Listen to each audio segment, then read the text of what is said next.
Hello bachcho, let's read this question. The question says, following are some properties of hydrogen. Which of the following properties resemble with alkali metals and which with halogens? First है hydrogen lose one electron to form unipositive ions. Hydrogen gain one electron to form uninegative ions. Third है hydrogen forms oxides, halides and sulfides. Fourth है hydrogen has a very high ionization enthalpy. Fifth है hydrogen forms diatomic molecules, combines with elements to form hydrides and covalent compounds. So option A है alkali metals resemble 1, 3 and 4. Halogens resembles 2 and 5. Option B is alkali metals resemble 1 and 3. Halogens resemble 2, 3, 5.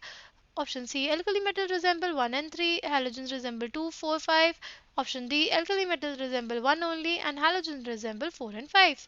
The key concept for this question is hydrogen. जो हमारे पास hydrogen होता है उसकी electronic configuration जो होती है 1s1, right? Now अगर अब हम लोग कंपेयर करें हाइड्रोजन की प्रॉपर्टीज विद एल्कली मेटल्स, तो हमारे पास जो हाइड्रोजन होता है ना उसमें कितने इलेक्ट्रॉन्स आउटर मोस्ट है 1s1। और जो हमारा एल्कली मेटल है सपोज लिथियम, इसके आउटर मोस्ट में भी एक इलेक्ट्रॉन प्रेजेंट रहता है।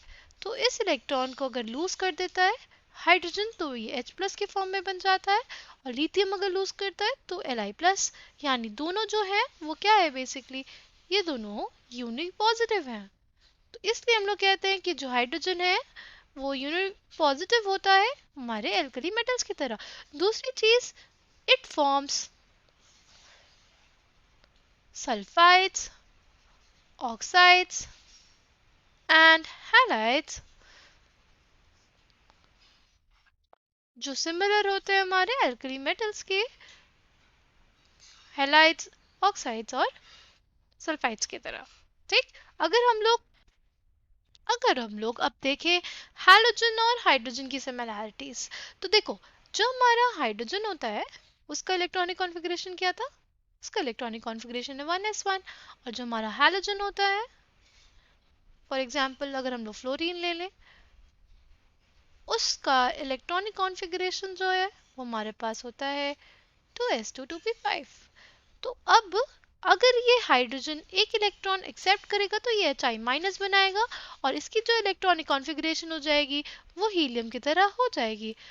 और अगर ये फ्लोरीन एक इलेक्ट्रॉन एक्सेप्ट करेगा तो हमारे पास F- बनाएगा और इसकी इलेक्ट्रॉनिक कॉन्फ़िगरेशन नियॉन की तरह हो जाएगी, राइट?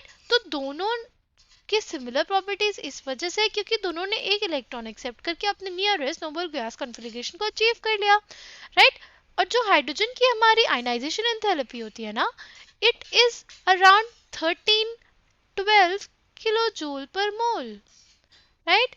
और जो हमारे हैलोजेंस की होती है it is around 1680 kilo joule per mole. ठीक है, ये दोनों भी जो है वो काफ़ी सिमिलर वैल्यूज है क्योंकि हमारे जो एल्कली मेटल्स होते हैं उनकी जो आयनाइजेशन एंथैल्पी की वैल्यूज होती है वो कम होती है, it is around 500 kilo joule per mole. Okay, और हैलोजेंस की तरह ही जो हमारा हाइड्रोजन है वो डायटोमिक मॉलिक्यूल के फॉर्म में एग्जिस्ट करता है और वो हाइड्राइड्स बनाता है। जिस तरह से हमारे पास हैलाइड कंपाउंड्स बनते हैं उसी तरह से। Now coming back to the question says जो हमारा प्रॉपर्टीज हमारी एल्कली मेटल्स की तरह है और कौन सी हमारी हैलोजन की तरह है। ठीक, तो हमारे जो to form a unit positive ion and to form oxide halides and sulphides, ये सिमिलर हो जाता है हमारा एल्कली मेटल्स की तरह। ठीक, और जो यूनियन नेगेटिव आयंस और आयनाइजेशन एंथैल्पी की वैल्यू हाई होना और हाइड्राइड्स और कोवलेंट कंपाउंड्स बनाना, ये हमारा सिमिलर हो जाता है हैलोजेंस की तरह। तो correct answer for this question is option C. I hope you understood it well. Thank you and all the best.